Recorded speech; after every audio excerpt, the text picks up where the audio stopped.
the basis for my artistry is really my humanity first. I would say whatever I want to achieve as a human comes first, and then my art, the fact that I happen to be a pianist and that I've got this technique on this instrument, or I've got this voice that I can use on the stage, and so on. That's just a vehicle to try and achieve those things.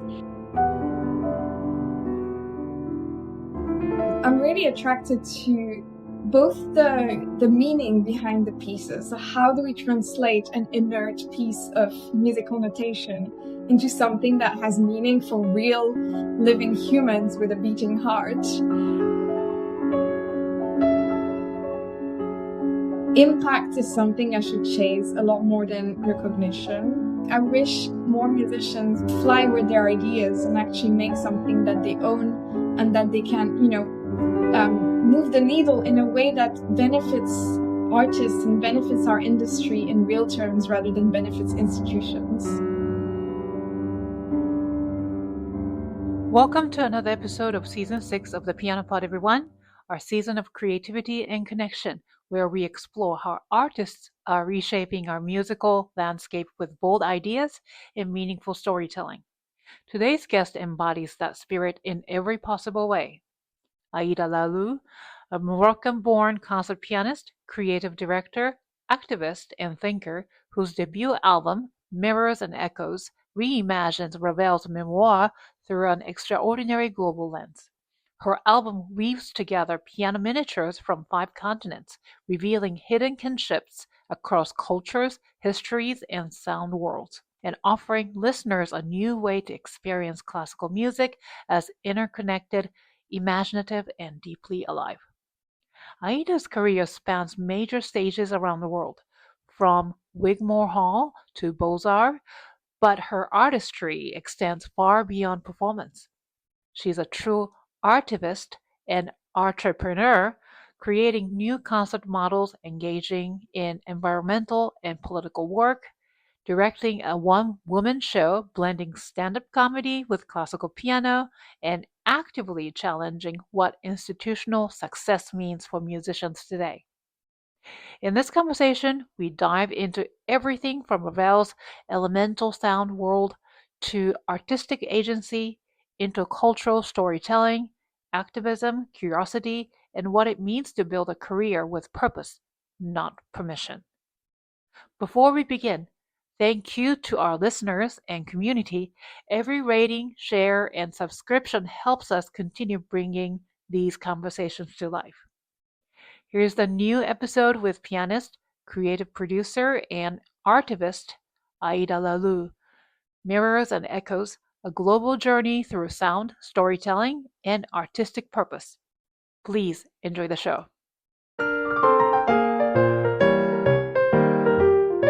You are listening to the Piano Pod, where we talk to the brightest minds in the industry about how they are bringing the piano into the future and thriving in a complex, ever-evolving world.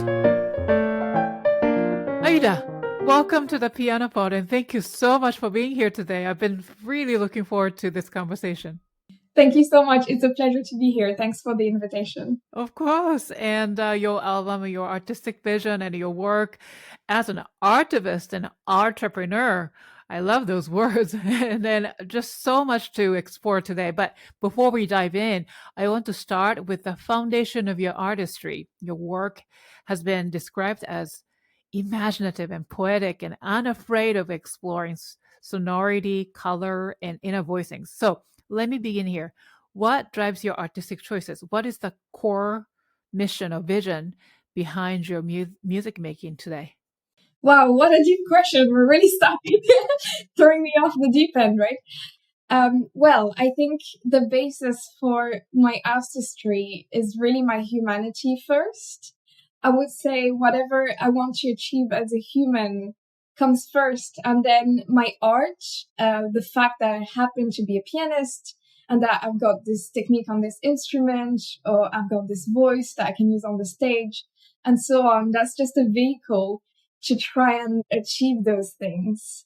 So that's my first sort of element of an answer. And in terms of, in concrete terms on the piano, what attracts me, I'm really attracted to both the meaning behind the pieces. So how do we translate an inert piece of musical notation into something that has meaning for real living humans with a beating heart? And then the other aspect that really fascinates me is the mechanics of sound production, making beautiful sound on the piano, and just the myriad of ways we can approach that. So that's really interesting to me too. Wow. Yeah, but those really show in your playing, whether that is the tone color or even the selection of pieces, how thoughtfully curated all the pieces into your album, the latest album, which is your debut album. So let's dive into them. So the title of your album is called Mirrors and Echoes. You've taken Ravel's Miroirs and set in a dialogue with piano miniatures from across 5 continents and turning it, so wonderful, and turning it into what you've described elsewhere as a kind of a musical treasure hunt. I love that. So what is this album about? So before, we go into details, could you give us, our listeners, an overview of Mirrors and Echoes? Sure. So the best way to describe this album, it sounds a bit cliche, but it really is a journey. Because normally in albums, let's say there's maybe one overarching theme, but maybe we're going to explore different aspects of the theme in a sort of ordered, or sort of sectioned approach. Whereas here, the themes are explored in a much more organic way. So they're much more implicit. There's nothing so obvious. However, somehow you do feel a connection through all the pieces. And those connections, if I were to describe the atmosphere behind the album, what it feels like listening to it, it's very introspective. There's a lot of space for, reflection, which we come into with the Mirrors theme a little bit. And also about feeling things within you that you might have forgotten about. So, for example, old songs, old rhythms, things that you viscerally may feel connected to, even though they are very remote from, let's say, your everyday life, what you listen to on a daily basis. So it's about reconnecting with, a deeper aspect of ourselves, I say. And when I listen to this album, from the beginning up to the end, they have to be in that order. Yes, it doesn't work. I've tried, but really the order is absolutely essential. Which means that when I have to do slightly shorter versions of the recital, it's really putting me in a pickle, because I have to think very carefully about what makes sense, because I've considered these so carefully from start to finish. And then if I have to do a 30-minute version, I have to start somewhere in the middle that makes sense somehow, but I can't just pick and choose the pieces. You're starting from Beethoven, but it's Polonaise. Not a lot of people play Beethoven Polonaise. It's very obscure.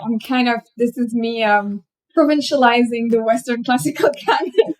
I mean, if I had put any other piece by Beethoven, it wouldn't have fit, because the point is to disorient the listener a little bit. And, you look at the program and you see Beethoven and Brahms and you're like, oh, okay, familiar territory. And actually not at all, because it's the Polonaise by Beethoven, who no one's ever heard of. And then an obscure motet by Brahms that doesn't even exist for the piano, that I've transcribed for the piano. So it's really, I'm kind of playfully putting everyone in a difficult situation. Yeah, and a mission accomplished, really. And then tell us more about the pieces, so composers, right? So the second piece, so starting out with Beethoven's Polonaise in C major, then followed by, are these French words? Air de danse, Kaïtarma? This is not actually a French word. I'm assuming it's either Ukrainian words or something Slavonic or something like that, because it doesn't mean anything in French. So it must be the name of the dance itself. So yes, the Beethoven starts off as a sort of curtain raiser. It's very much out of character with the rest. The Beethoven is this really jokey, sort of tongue-in-cheek composition that I use just to put everyone in a good mood and act as a big contrast between that and the desolate sort of very eerie atmosphere of the piece that comes after. And that is really the start of our journey. I mean, the Beethoven is just a curtain raiser.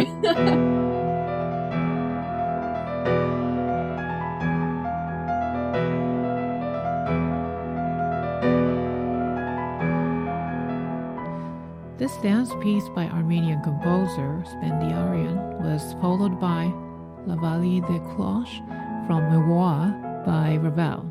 Why you didn't put Ravel's pieces in order? So one of the reasons was in order to accommodate that larger narrative. The other reason is I feel that as a set, they work really well, of course, one after the other. But also each of them is so individual and so good at setting its own little bubble and character that I think putting them out of order is not, sacrilegious to me in a way that, perhaps another set wouldn't have worked as well. I think for this particular selection of 5 pieces, they can be taken apart. So I just thought they offered the perfect framework to build a larger narrative because they're each so good at transporting us to very different ambience. I was like, okay, what about just imagining a story that links all of these very, very distinct elements together? What might that look like and sound like? And that's basically what the album ended up being. Wow. And yeah, almost like you're sharing your playlist. You know what I mean? What do you mean by playlist? Like, for example, before your time, there was a thing called cassette tape. Yeah. I don't know if you heard of it. Yeah. So, I'm not that young, Okay, good. Well, then I would create, we call it playlist now, but I would have a favorite songs or favorite pop songs, favorite piano music into this one cassette in the order that I want. And I would give this cassette tape to someone else. That sort of idea. Yeah, exactly. I mean, the album, if you want to think of it like that, yes, the album is a playlist in that the order is as important as what's on it. So yeah, it's a nice way to describe it. In fact, the whole project started as a playlist on Spotify. I was researching, this is totally, kind of a separate avenue of the album, but I was researching folk music on the piano before having any idea about making album or anything. This was just out of interest, out of curiosity. I was a little bit tired of always hearing the same pieces. When we think of folk music on the piano, we think Bartok, Kodai, that kind of stuff. And I thought, how about we find other traditions? How about Scottish music on the piano, or I don't know, traditional like Andalusian music on the piano and so on. And so I started just compiling these things. And actually a lot of the pieces I found through that search ended up on the album. Because it sounded like all of these pieces from very, very different traditions actually had some sort of spiritual connection almost. It's like they were all tapping into something so deep within our humanity that it didn't matter where it came from. It all sort of pointed back to something very, very fundamental in our human nature. And I thought, wow, how fascinating that, a piece from Andalusia or a piece from, like Scotland or whatever can speak to each other and resonate in, in such a deep way. That was very interesting. And I thought, there's something there. And that was one of the sort of paths that led me to the album as it is today, is looking at folk music and the intersections between, these genres.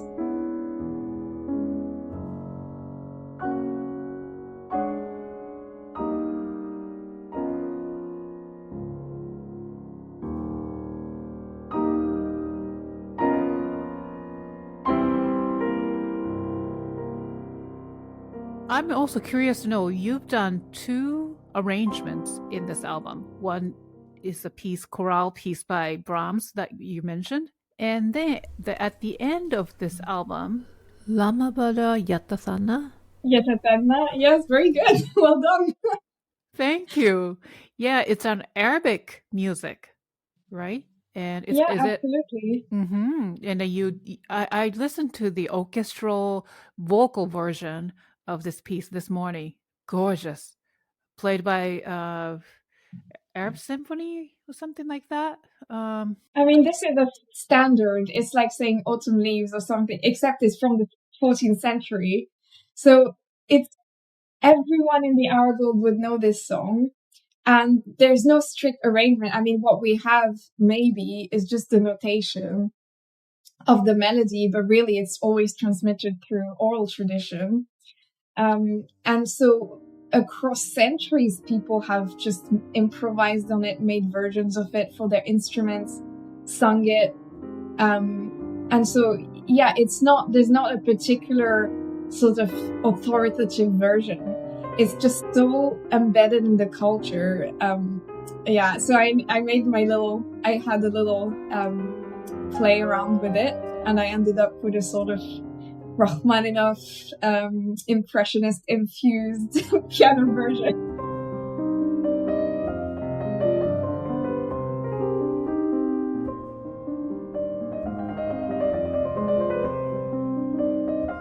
Did you learn to do this sort of like doing your own way, like arrangements, for example, or playing by ear, or maybe improvisation, as you're being trained as a musician? Yeah, I did have quite a lot of improvisation lessons, although they were quite formal classical improvisations.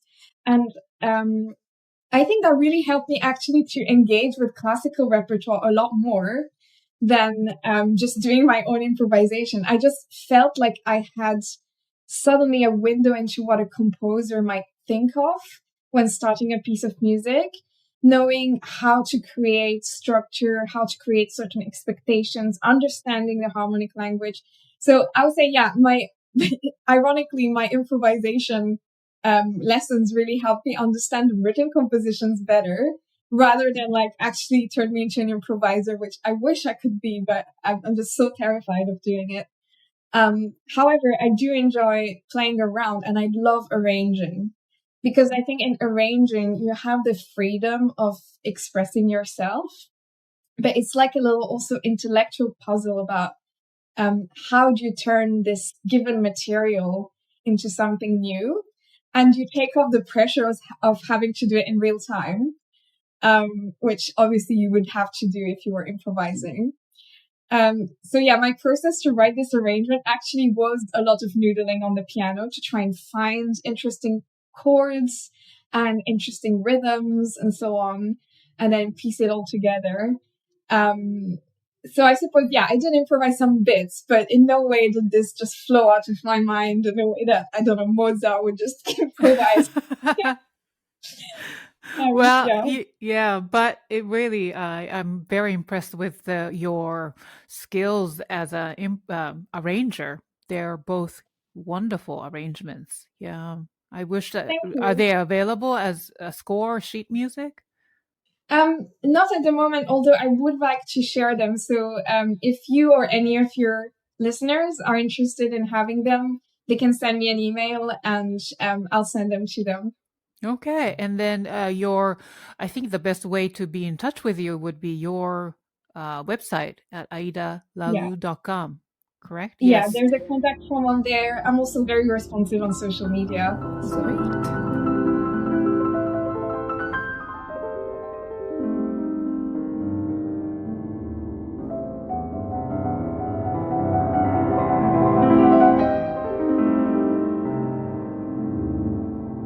So what inspired you to reimagine Ravel in this intercultural context, build these bridges across cultures, rather than just playing, his pieces, five of them, and maybe other pieces by him, for example, or other composers, but in a chunk, for example, Yeah, of course. Well, I'll answer in two parts. First, Ravel, I feel, was extremely cosmopolitan in his musical writing. I had a teacher who said, Ravel is extraordinary in that he writes music of a certain nationality better than the people from that nationality. So, of course, he was half Spanish through his mother. So you can trace that through there. But he also wrote Greek songs. He wrote in the Romani style with Zigan. He wrote the Chanson Madagascar, which is like after Madagascar. So, I mean, this is just a small example, but he just wrote in so many different idioms. So I thought I was very much at home with this composer, and also my love for exploration of music of different cultures. I don't think he would have disapproved at all. I think it's very much up his alley. But also within the specific opus, the Miroirs, I think there are so many influences that I can hear. So obviously, Alborada is in the Spanish style with a very clear Hispanic influence. But in La Vallée des Cloches, for example, I personally hear quite Eastern influences. I hear sort of almost Tibetan temple bells or something ringing in the distance. I know some people think it's more Switzerland bells or Parisian bells. We have different theories floating around, but for me, it's just so serene and so out of time that I really imagine myself in this sort of extremely meditative ambiences. And for me, that can only be somewhere very remote. Switzerland, perhaps, but I think I'm a bit more Eastern in my imagination. And then there are also other allusions, things like I hear, I mean, through the harmonies that he uses in somewhere like Oiseau Triste, for me, this is very, very influenced by jazz and things that were coming out of, you know, the new wave of writing at the turn of the 20th century. Slightly more experimental with harmony, slightly less, say, classical. And of course, the two pieces that I haven't spoken about so far, the Nocturelle and Une barque sur l'océan, also transport us to different locations. Even though they're not specifically named, we are very clearly in the forest in Nocturelle and Oiseau Triste. And we are also just on the move on a boat in Une barque sur l'océan. So there's already this idea of travel, of voyage. And also we have also different, say, stops in different locations. So that's why I felt allowed in a way to expand on the message of this.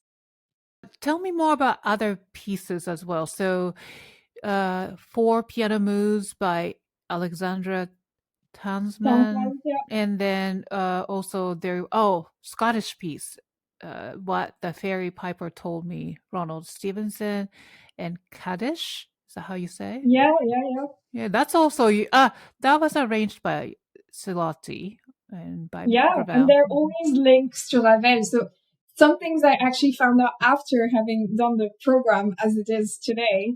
I contacted the chairman of the association Les Amis de Maurice Ravel, and he told me, "Oh, you know that Tansman and Ravel were friends, right?" I said, "Oh yeah, of course I knew that. I did it." But it turns out they were actually friends. I didn't realize that before I found this stylistic connection between Une barque sur l'océan and the Tansman. So what happens in my mind at this moment is we're checking the road on the boat in Une barque sur l'océan. We are a bit disoriented because we've been on this mega adventure and we've been very much, you know, confronted to the elements, confronted, like challenged emotionally and physically. And then the Tansman comes as this like moment to center back on yourself. It's very introspective. It's only 1 minute long. It's quite psychological, I would say, as a piece. So it just bridges this exteriority theme with the more interior theme of the next few pieces. So that's a nice bridge to Oiseau Triste and so on, which are a lot more sort of intimate and one could say even oppressive in some ways. And the Stevenson, so Ronald Stevenson is a Scottish composer with a huge output actually for piano. So you might know him for his huge piece, Fantasy on the SCH, which is 80 minutes long. This is a solo piano piece, and it lasts 1 hour and 20 minutes. Oh my God. So this guy is used to huge, large-scale pieces. So it's slightly ironic that my piece that I included on his album is about 50 seconds long. But I included it partly because it's an example that you can play something that sounds Scottish on the piano, and partly because, I mean, in this piece, we're transported to the forest. There's a ferry nearby. We really feel like we're in the forest. And it's great in that section of the album because we are in the forest very much with Oiseau Triste, that little piece, then Noctuelle. It's like this supernatural forest where things happen. You see little beings and you're not quite sure if they're real or not. So yeah, I just found it by chance again through research, and I thought this is the perfect piece for that section of the album. Wow. And then followed by Malagueña, by Le Quon. After the Nocturne, then that's the Malagueña, right? And then followed by Karayev. Yes. Uh-huh. So should I introduce, and you asked about Kaddish as well. Yes. So Karayev is an Azerbaijani composer. Okay. And apparently the most famous composer from Azerbaijan. I came across his work by chance when I went to compete there. I was invited by Morocco to represent the country in a sort of international competition. And I played this piece for the competition, actually because it was the easiest of the ones you could choose from to perform. We had a list of things we could choose from. And then I actually thought, this is so broody. And this is so kind of, almost like full of repressed passion in a way. And it's so kind of, you see it, it's calm on the surface, but there's so much inner turmoil that's just repressed in there. And then I thought, well, we need some sort of link between the forest and the explosive world of Andalusia and southern Spain. And I thought, that's actually a very unlikely link, but it works exactly perfectly because you've got, this seemingly broody, seemingly monotonous texture, but then that's the perfect link for the start of Malagueña. I don't know if you remember how it starts, but it's like really dark chords that then like gain in intensity, and before you know it, you're like, phew, like full of explosion, virtuosity, passion, typical Spanish stuff. So yeah, that's why it exists. It's so funny. My explanation is so much longer than the piece itself. No. And then it's totally like that for the album. And then we're in the Spanish section, of course, with Malagueña, Andalusia, Alborada, Andalusia. And then I thought, okay, we've had this, explosion of, personality, fire. But then in the journey, we've met with our deepest emotions and we've confronted them and we've expressed them in this flamboyant way. Now, we've kind of come full circle.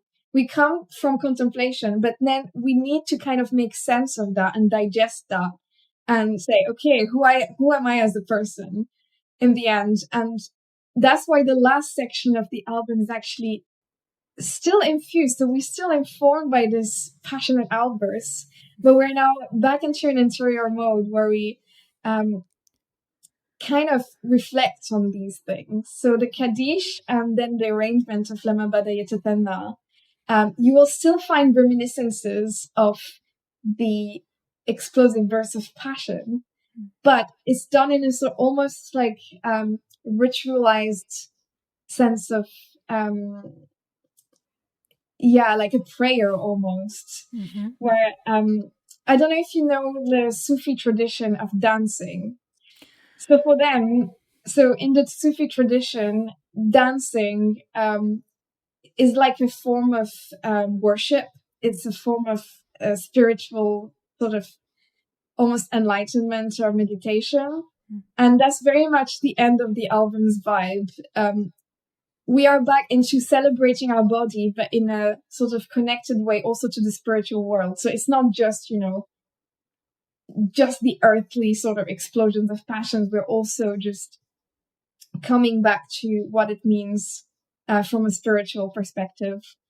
And then I don't know if that made any sense. No, it does make sense. And then the last piece, the last song, Lamma, Bada, Yatathanna. Yes, Yatathanna, yes. What does it mean? So the title is, if I translate it, is something like When My Beloved Was Walking. And the song is just a very simple, beautiful poem about just this vision of your beloved walking and how they're far away from you, and you find it so cruel that you're not with them, and it's kind of this sort of love song, but there's also spiritual undertones about the love for God and the love for beauty.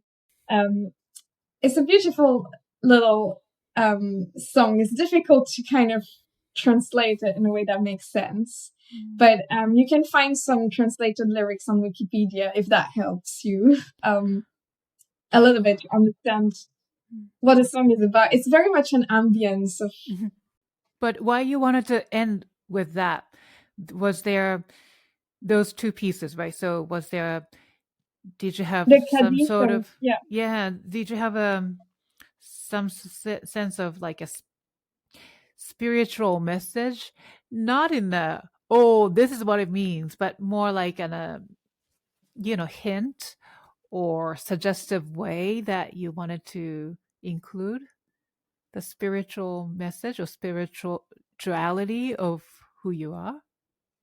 Definitely. So, I mean, there's a very big spiritual element in the whole album. Mm-hmm. And also, I think different spiritual traditions are referenced throughout it. So, of course, we've got the Christian tradition with the motet, we've got the Jewish tradition, and we've got also the sort of Islamic tradition with that song.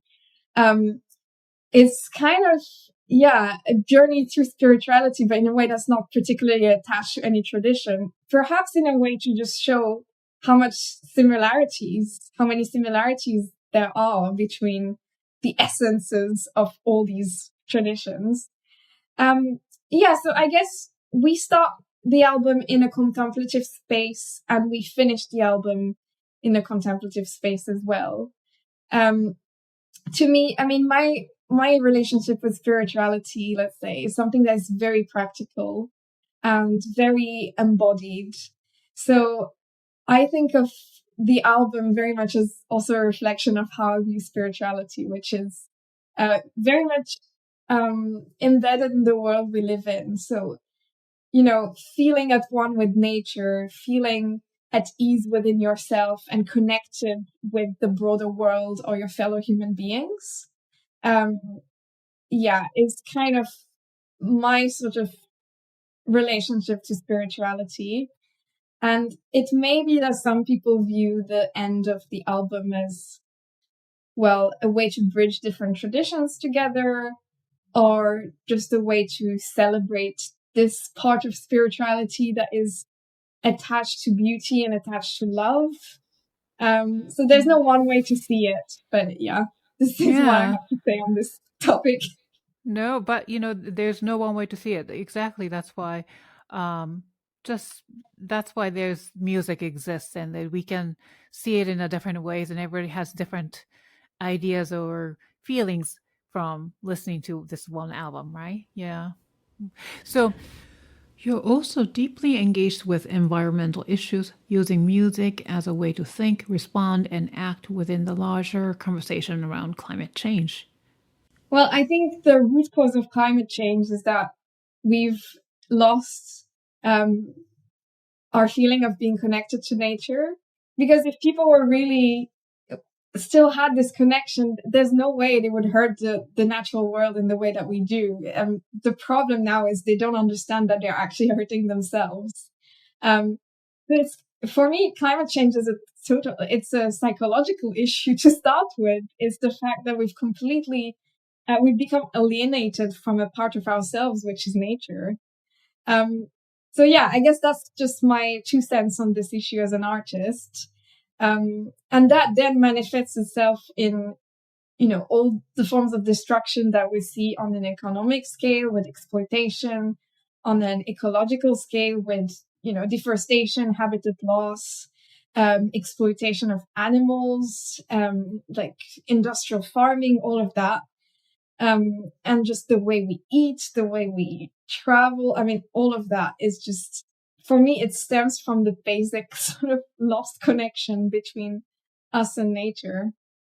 So yeah, there is a lot of nature themes in the album, which also connects to spirituality, because as I said, for me, climate change is first and foremost a, let's say, spiritual or psychological problem. It's just a very subtle but powerful message that is included in this album. Yeah. So congratulations. It came out a few months ago, right? Yes, just it's gonna be about 2 months in a couple of days. Yeah. Oh wow, that's today is November 13th. By the time this episode will come out, it will be February 2026. But wonderful. And so far, what sort of feedback did you receive? Yeah, a lot of positive feedback. Actually, I've been very lucky with the reception. I didn't expect anything like that as a first album from a relatively unknown artist. I was told that, I'd be lucky if I got, 1 review or something, but then I got 2 radio features from BBC Radio 3. It got selected for Record Review as well as one of the host's favorite, albums of the week, which is crazy. Then I got invited to podcasts like yours. I was very fortunate to have these invitations and share my vision and my, this work that I've done. A couple of articles as well. So it's been great. I was certainly very surprised. Oh, but obviously you well deserved and well done. So congratulations. So for listeners who want to explore this album, and which you all should, please go to any music streaming services. And the title of the album is called Mirrors and Echoes. And the physical copies are available also? Yes, you can order them on the label's website. So that's Resonance Classics. And I'm pretty sure they ship worldwide, but I have to check that. Okay. Yeah. And then I will make sure to insert that into the show notes as well.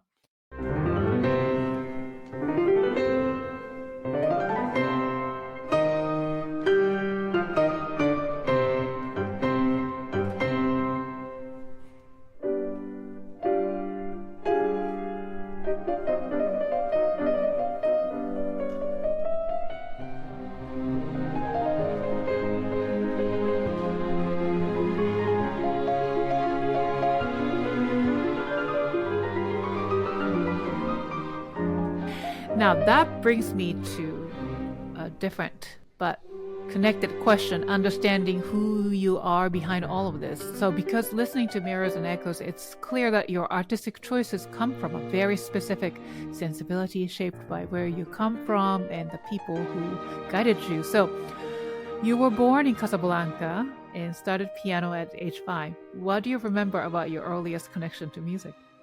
Really listening was my first connection to music, I think. To my mom sing songs and teach songs to me, but also in the car, I was just bombarded with recordings of like Martha Argerich playing the Schumann Concerto or Tchaikovsky Concerto, or Glenn Gould play all the Inventions and Symphony of Bach.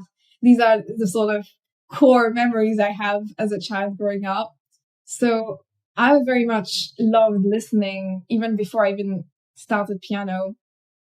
I just had this connection with the material, but also, I guess, the social connection that my mom, she used this to deepen her connection with me. So we shared this. I think it really anchored that love even more. My dad also likes music very much, although it's not so much classical, but we also, again, in the car, I've got my classics that my dad always plays. So that's super nice, you know. Every now and then I just put on a playlist and it's like a time machine. So yeah, that was my earliest connection to music, I would say. And then I started piano lessons. Actually, I had sort of classes to introduce music to children. I think you have that in the States a lot, probably. Just, you know, basic children's group with like a teacher with like basic musical instruments, and we clap and we sing songs, whatever. And then I started formal piano lessons at 5 with a Ukrainian teacher. I wanted to play violin, but my mom said it's harder, so I should start with the piano. And unfortunately, I never made it to the violin. Piano was hard enough, but also probably you fell in love with the instrument, right? It's a great instrument. I kind of wish I could play violin too, though, but you know, we've got one life. And with piano, we have too many repertoire, too many piano pieces out there. You can't even accomplish all of them in one life, you know? Yeah, exactly. There's enough work for one person. Then your training took off, and from Morocco to the famous Yehudi Menuhin School in England, right? Yeah, so it was created by Yehudi Menuhin, the violinist. He's actually buried there, which is crazy to think about. It was his house, and he started the school in the 20th century with, I think, 10 students or so in London, and then he moved to Surrey. And at the time I was there, it only took around maybe 70 students from all over the world, from age 8 to 18, 19. And I was selected to go there after an audition in the autumn of 2013, I think. And then I was there in 2014 at the age of 15. It was a very formative experience to be just surrounded by music and by extremely talented young people from all over the world. It was very demanding, but I liked that because I was there to learn. And it was just, the level of teaching there was phenomenal. People there were there not because, you know, they were paid great or anything, but because they just loved to be there in this institution. And so we got the best of musical teachers, from people who taught theory or composition or things like that, to piano teachers, to harpsichord teachers, improvisation teachers, chamber music. Everyone is just on such a high level. It was honestly the privilege of my life to attend that school. Wow.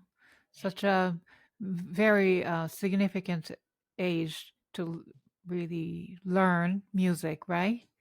15, 16, 17. So, well, people usually go, this is considered late because most people go there in primary school sort of age.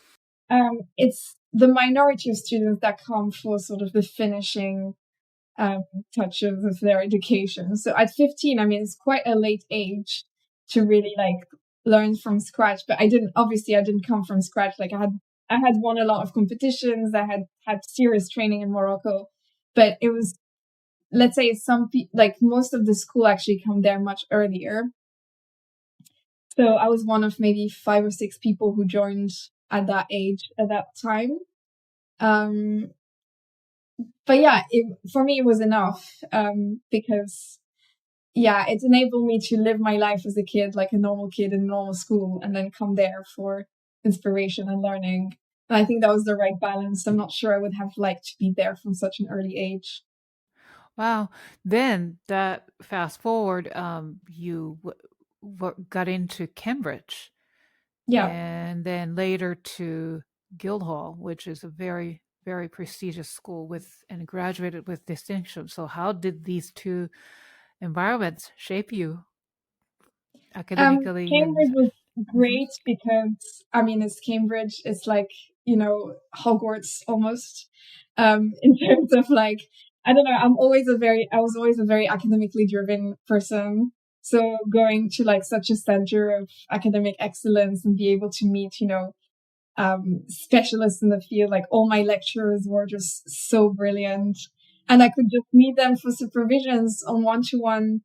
Where you're sat with them in a room with maybe one other student, and you have to discuss their work and sometimes criticize their work to their face. Oh my goodness! And then they criticize your work with their towering, amounts of knowledge. That was fantastic, and yeah, it just really broadened my. I already had such a broad idea of what music could be when I left Menuhin School. I realized that it's not just about executing a musical text.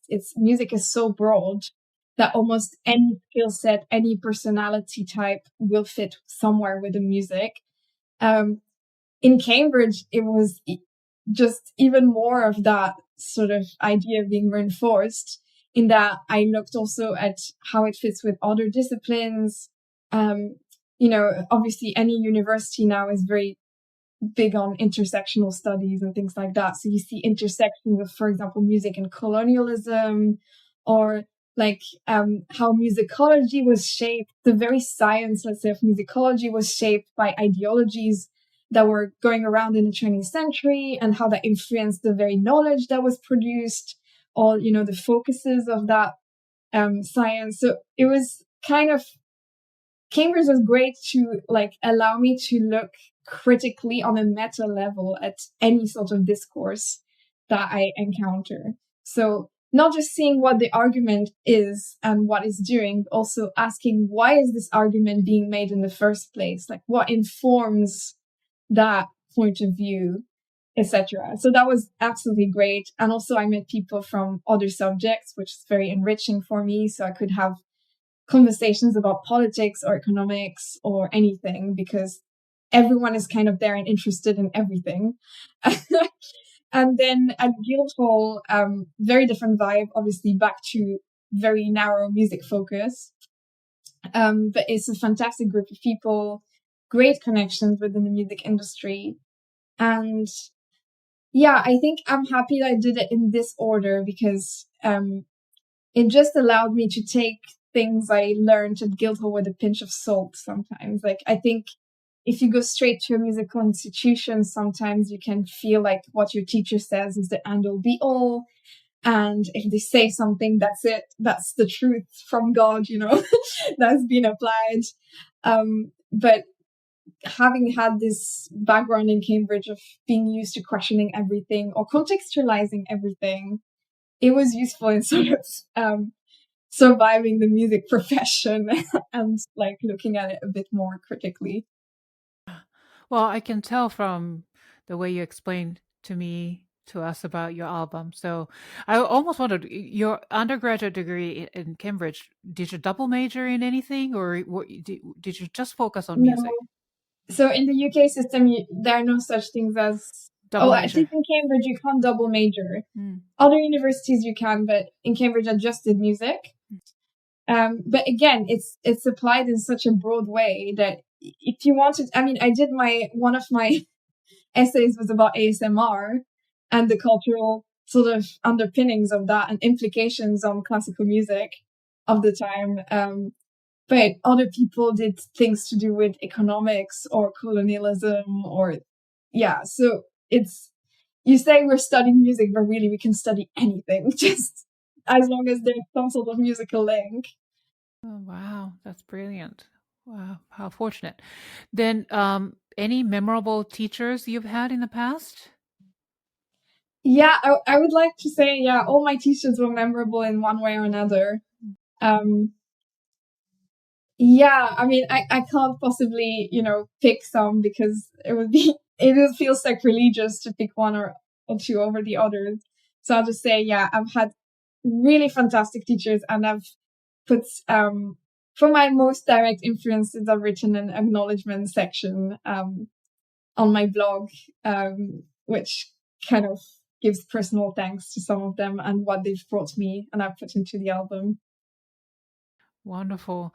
Then, since then you've performed everywhere, Wigmore Hall to Azerbaijan, Ibiza, Morocco. Is there a concert experience, small or big, doesn't matter, that remains unforgettable for you? Something that changed or confirmed something about your relationship to performing or music? Oh, that's a big question. I think a lot of concerts are memorable just for different reasons. Obviously, Wigmore Hall is very special because, well, the piano was fantastic for one. The Wigmore Hall piano is insane. The acoustics were great, and also the occasion was incredible. So it was the graduating sort of concert, and the hall is kind of the entire school watches you play, but normally when the school watches you play, everyone's kind of in a criticizing mode, like, oh, you've missed a shot there, like you've made a mistake or something. But at that moment, the whole school is just there to celebrate your achievements. And so you just walk onto the Wigmore Hall stage with like a thunderous applause and people shouting and screaming. It feels like you're a rock star. So that was really fun. The stand-up comedy things I did, were also super, super fun. Just because, yeah, it was such a wholesome and genuinely fun moment. And one that I felt I had a big part in actually creating. Because I really felt like I had created a show, not just played some pieces, but created something new. And then, yeah, a lot of others. I mean, it's too many to count, to be honest.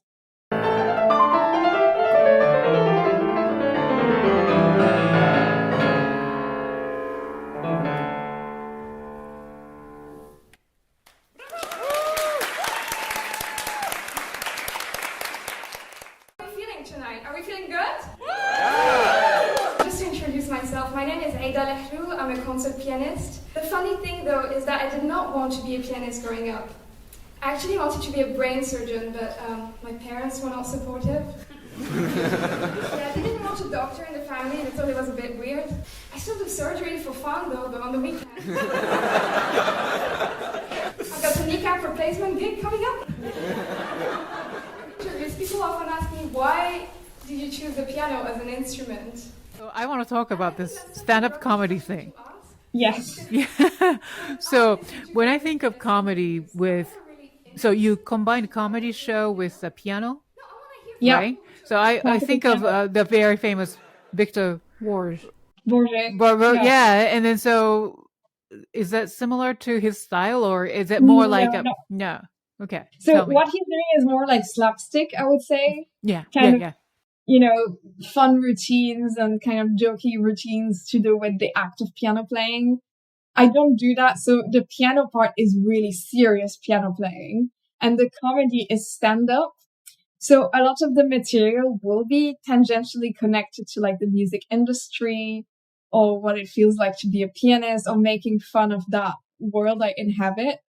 But it's just strictly stand-up. So I'm not going to make sort of, fun routines about like, I don't know, playing piano like with my sheet music upside down or something like that. It's not like that. It's really stand-up. Wow. Where does this love of comedy or stand-up comedy come from? I love stand-up comedy, watching. Do you have any favorite comedian or something? Someone? Yeah, I have lots of. I also am a great fan of stand-up comedy. A lot of my favorite comedians are like French speaking, so I'm not sure how relevant for your audience. But I've always loved stand-up comedy, and I thought I love it because it's so genuine. There's nowhere to hide, but at the same time, there's such a craft in actually making it good. And I found so many interesting similarities with music. With the timing, the sort of accuracy at which you have to deliver that timing for it to work, the genuineness of it. So like playing with integrity and also just writing and performing with integrity as a comedian, writing material that's also true to you and that's not just, hackneyed or stolen or whatever. So yeah, there were interesting connections. And I thought that kind of came out of a period of my life when I was a bit frustrated with my impact as a pianist. Because I thought, I want to talk about the big issues of the day. But how can I do that in a piano recital. And I thought, okay, maybe I can actually allow myself to talk. And so I did this stand-up show and I didn't hold back. So I talked about all the stuff I want to talk about, my frustrations with politicians, climate change, like the discourse around immigration, things like how people view artists and all of the prejudice, all of that. I really didn't hold back. But somehow I always connected the two pieces. So, for example, like for Improvisation sur l'océan, I was doing something about how I found some of the discourse around refugees just stupid. And I thought, so this is Improvisation sur l'océan. People think it's about a day at the beach, but really it's quite terrifying when you listen closely. And I think it's about the immensity of nature and the powerlessness of humans in the face of nature. And I want to dedicate this to anyone who's tried to cross the sea for a better life. So there was some sort of link between the social commentary and the art, like the pieces I was playing. So it was kind of speaking to each other. The two components were speaking to each other, but they were very much respecting each other. So like, I wasn't trying to make the music funny. I was just playing serious pieces. But I think it really helped each other kind of shine in a way, all the different art forms. So first you performed and then the comedy. Is that how it went? No, it was like back and forth. Oh my God. So in total, there was 30 minutes of music and 30 minutes of comedy, but it would intersperse. So I started with like a flashy piece. Then I said, I always start with this piece. People think I'm legit. And then I start with my comedy routine. And then I introduce the piece linked to the comedy and then I play it. Then again, it's the back and forth. Yeah, but that's the spirit or the origin of comedy, right? Like what you are struggling or you have this, you want to bring this challenge into the world, but then what's better way to do it? Of course, comedy, because we can all laugh at something. So, wow, that's very clever, but also I'm sure it took a lot of courage to do it. Yeah, but I'm a bit crazy, so it's fine. That's so cool. So I want to talk more about this, creativity. So because you said something about, despite all the awards you collected, you have won 20 plus awards internationally. And then you said that the institutional success is often neither achievable nor even desirable for many musicians. Yeah. Can you explore a little bit more about that? Of course, I'm very passionate about this. So I used to think that the way to, be successful, whatever that means, is to win competitions or be respected by the establishment. So either being a conservatoire darling or win a big competition or get hired by an agent or whatever. And then I saw the results and I thought, okay, well, I see a lot of conservatoire darlings who are getting all the opportunities. And then 2 or 3 years later, there's a new conservatoire darling and then they're not getting anywhere. Because it just in terms of actual concerts and just, outward signs of success in inverted commas. Competition, same thing. So you might win a competition, even a big one, and then you're still doing gigs that don't pay very much or whatever. So even for the very outward sort of basic crass signs of success in terms of pay or number of concerts and so on, it's not necessarily a panacea. And then, agents again. I feel like agents nowadays, with all due respect to agents, a lot of them only take you on when you don't really need an agent. So I thought, okay, but let's say, as a thought experiment, I say, okay, let's imagine I've won a big competition or I've landed, one of those things. Would that make me feel happier? What would I have achieved in real terms? And the only conclusion I could get from that answer is an ego boost, maybe a bit more money. But I thought, okay, do I really want that? And the answer was no. I was a lot more interested in just doing something that like has real meaning outside of just the clout. Because these sort of institutions, first of all, not sure they're always right, but they also perpetuate a lot of the things that I think are wrong with the industry. So I thought, okay, first of all, if I go into this and I win something in there, I'm just going to reinforce those negative aspects. But also, even if I look at just the positive sides for me, it's just not that much.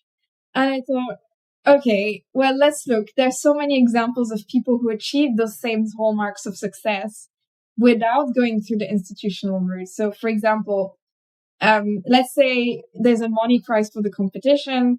People achieve that money in other ways, not winning competitions. Or you perform in big halls. People have performed in big halls without winning competitions or being a conservatory darling. So there are ways to do that.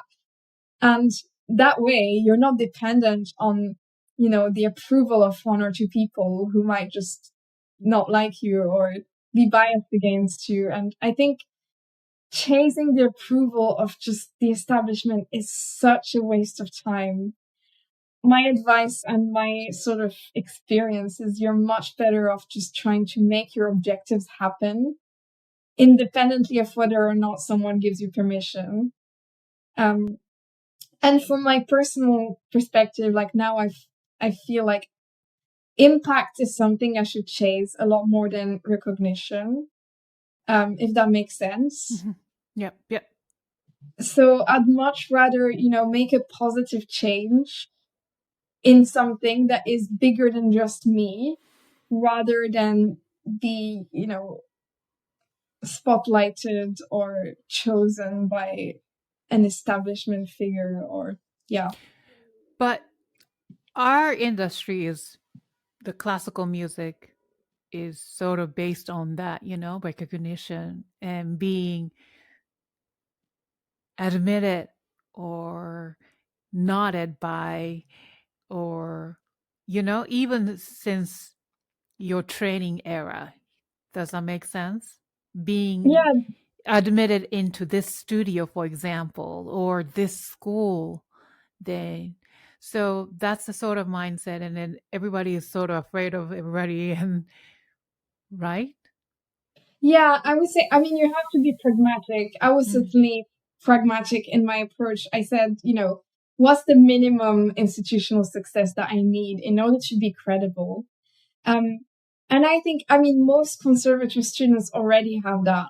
But then going beyond that and seeing institutional recognition as end all be all, I think that's inefficient. I think just go and get some credibility that you can demonstrate. And an easy way, in inverted commas, an easy way is to get a diploma from somewhere respected. But then take that diploma and do something with it that doesn't require authorization. So, for example, as an artist, you may think, I've released my CD, it's going to be really easy for me to find concerts and so on. It's really hard to find concerts because the environment, at least in the UK, just doesn't pay people enough, or, it's saturated and so on. And competition is the same thing. The amount of money you need to just apply, and then they don't even give you feedback when you're rejected and so on.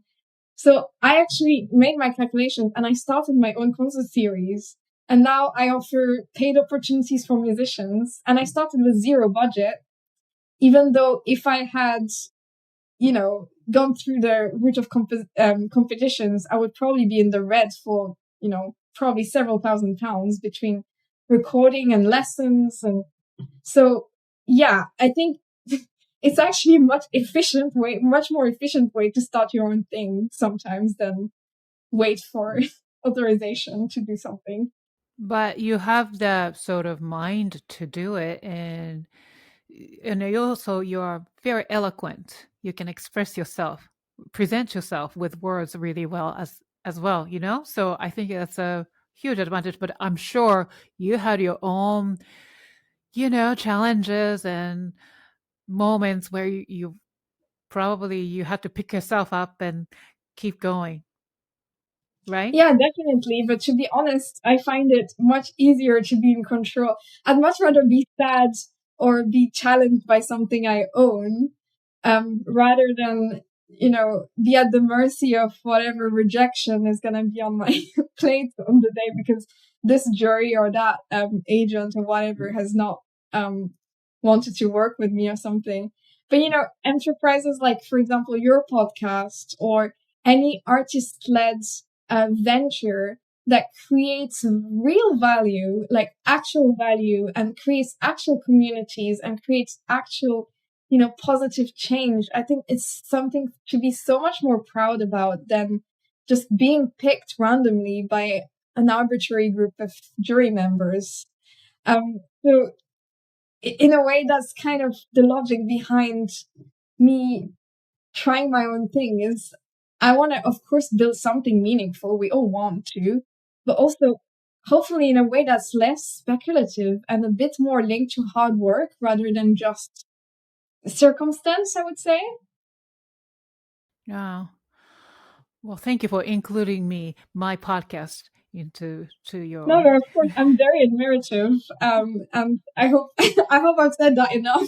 Oh. It's I'm just very, I wish more musicians would, fly with their ideas and actually make something that they own and that they can, move the needle in a way that benefits artists and benefits our industry in real terms rather than benefits institutions. Oh, well said. I'll quote this. Aïda, you're very smart. Then you also talked about bringing back this impresario. Oh my gosh, that was a eureka moment, because in that sense, aren't we both impresarios? Like, aren't we doing this? Because it's all about being a creative person, creative producer. So impresario meant you have to raise funds, you have to put people together, and you kind of have to sort of, taking risks for bold new ideas. Shaping culture is not exactly what you're trying to do. And then I'm trying to do the same thing. So yeah, absolutely. I wish agents at the moment were a bit more like impresarios. At the moment, agents, they're just extension of booking secretaries, I would say. They contact concert series and they try and push their artists, but they don't create concert series of their own. That means they don't take any financial risk. Whereas in the past, if you think of the big impresarios like Diaghilev, he would actually pay for the theater. He would organize the promotion, everything. He would book artists he thought could fill the hall. And then he would pocket the earnings and then pay the artists their wage. But, he was the one taking the financial risk. He was the one understanding art enough to see what would be successful and what wouldn't. And that's something we need more of. Someone to take financial risk, but also who has artistic sensitivity to make it work. At the moment, agents don't take any financial risks. It's either they book you a concert and then they take a cut, or they don't book anything and then they don't take anything. There's no risk to them at all. And I think for me, it's a bit lazy and it puts so much more pressure on the musicians. So yeah, I wish, at the end of the day, we had a bit more of a side of the industry that took financial risks to put on concerts, rather than just trying again to convince the establishment to book this artist or that artist. Right. Wow. So we're coming to closer to the end of our conversation, but there's just one or two more questions for you. And how do you measure success for you now that we spoke about all these things? I would say happiness doing the work and impact. So I wouldn't say, sitting back and having passive income is success. I think that's not very fulfilling at the end of the day. So I'm pro working very hard, but I'm also pro making an impact that is positive. So yeah, that's how I would do it in a nutshell. Beautiful. And we're what's next for you? So, you just produced an album. Is there any new project coming up? Maybe you don't want to share the details yet, but the floor is yours. So please tell us what's next. Sure. So, of course, I'm very busy with my concert series that I've mentioned, the one I've created 8 weeks ago. So that's Oxford Concert Circle. So very exciting. We're building partnership, applying for grants, and hopefully growing even more into the new year. So that's a nice project. And then piano-wise, might have some exciting masterclass and recital projects in the new year in Morocco, but that's still to be decided with the French Institute. So that's something might happen in the spring as you listen to this podcast. And yeah, I've got a million ideas, but it's just about what am I going to do next? Prioritizing. And again, with the question of impact, which is increasingly more important to me. Wonderful. Wow, thank you so much. This was a really fun, inspiring, really truly inspiring conversation, Aïda. So, but I didn't explain this to you, but before I let you go, we have one more segment. It's called the Piano Pod Rapid Fire Questions. So we take this part very seriously. You've shared so much depth and insight today, but these questions carefully curated by my team, which is me, offer a glimpse into who you truly are. So let's do this.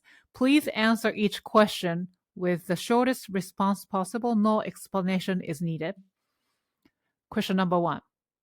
What is your comfort food? Chips. How do you like your coffee in the morning? I don't drink coffee. Okay. Do you like drinking tea? Not even. No?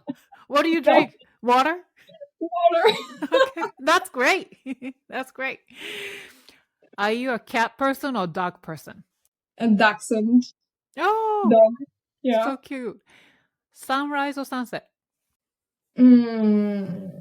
Sunset. Okay. Summer or winter? Summer. What skill have you always wanted to learn but haven't had a chance to? Maybe violin. Oh, that's what you mentioned. Yes. Now, what is your word or words to live by?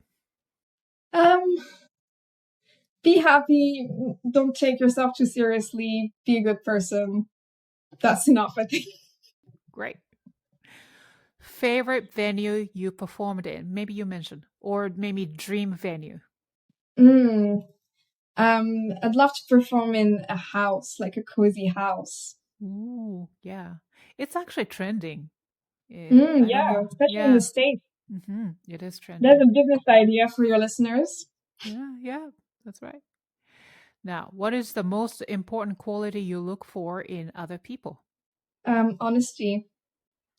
Name a composer you wish more people knew about.